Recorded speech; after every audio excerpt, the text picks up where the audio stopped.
100 రోజులు పరిపాలన నేపథ్యంలో సందర్భంలో ముఖ్యమంత్రి గారు, వారు కూటమికి చెందిన డిప్యూటీ సీఎం గారు, వారితో పాటు భారతీయ జనతా పార్టీ అధ్యక్షులు ముగ్గురు కలిపి, వాళ్ళతో పాటు అధికార పార్టీ వర్కింగ్ ప్రెసిడెంట్ నలుగురు కలిపి ఓ సమావేశాన్ని పెట్టారు. సిఎల్పి సమావేశం. సిఎల్పి సమావేశం అంటే సహజంగా ఎంపీలు, ఎమ్మెల్యేలు, రాజ్యసభ మెంబర్లు, లోక్సభ మెంబర్లు, ఎమ్మెల్సీలు అందరూ కలిసి ఆ సమావేశం జరుగుతుంది. ఆ సమావేశంలో 100 రోజుల తాలూకా ఘనతను చెప్పుకోవడానికి పెట్టుకుని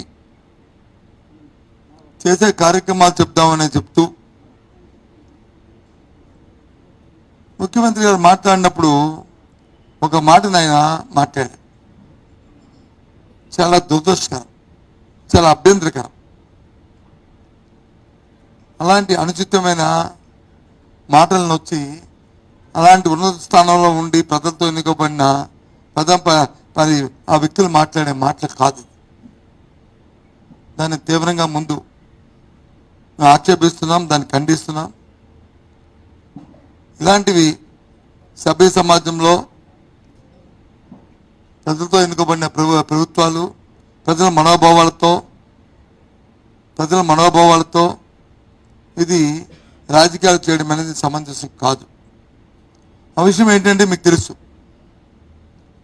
ఈ మన రాష్ట్రంలోనే కాకుండా దేశంలోనే కాకుండా ప్రపంచం యావత్తు మనందరం ఆరాధ్య దైవంగా భావిస్తున్న మన శ్రీవారు సాక్షాత్ వెంకటేశ్వర స్వామి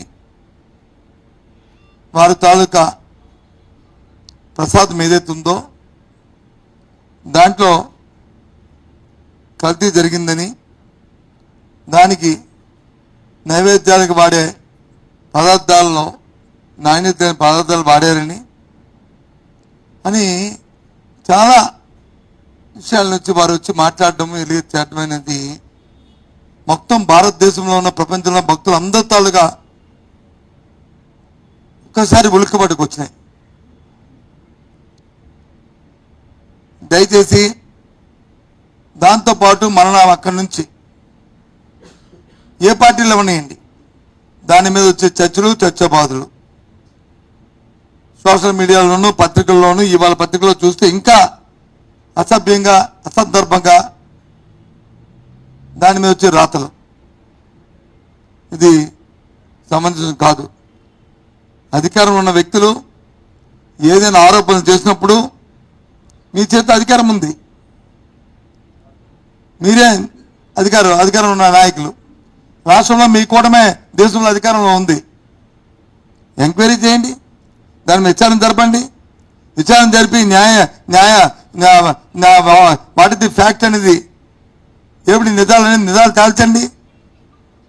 తేల్చిన తర్వాత అది పెట్టి అప్పుడు మీరు మాట్లాడితే దానికి సంబంధించి ఉంటుంది. అంతేగాని పాసింగ్ రిమార్క్స్ చేసి ఇలాంటి కార్యక్రమాలను రాజకీయ కోణంలో భగవంతుని వినియోగించుకోవడం, వారి పేరును వచ్చి రాజకీయాల్లో చొప్పించడం అనేది చాలా దురదృష్టకరం. ఎందుకంటే దేవుడితో మనం ఆటలాడుకోవడం మంచి సమంజసం కాదు.